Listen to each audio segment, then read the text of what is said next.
A few months into the pandemic, I did a video about the things I was tired of. Tired of celebrating Mass to a cold, unfeeling camera. Masks, empty classrooms, the silence of no children on the playground, endless hand washing, and those sticky hand sanitizers, not being able to hug people. We've been in the pandemic for a year now, and we need to remember. Remember the doctors, nurses, first responders, and researchers who cared for us and who formulated a vaccine. Remember the 525,000 people who have died so far from this disease. Remember the family members who could not be in the same room with their loved ones as they passed back to God.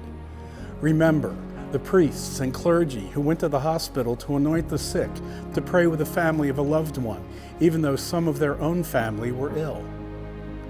Remember the 57 COVID funeral masses we've celebrated here at Blessed Sacrament. Remember that funerals, weddings, and any other gatherings were limited to 10 people.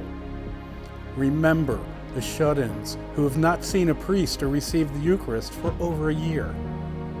Remember all the people who have lost jobs and businesses because we couldn't go out. Now, remember, after a year of this, we're all physically and mentally exhausted. Remember that we can gather for Mass. Remember that people who ask you to wear a mask properly are trying to protect you.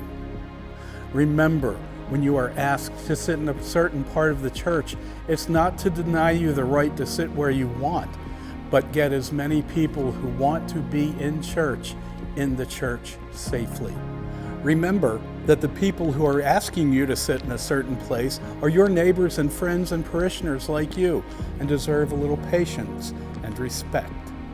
Remember, it's God's house, so cursing and cussing and swearing at someone is hardly the behavior He expects.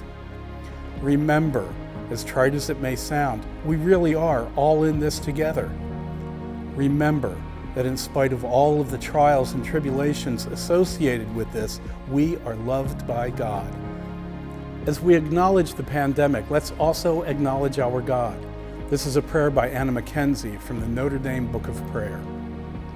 We did not want it easy, God, but we did not contemplate that it would be this hard, this long, this lonely.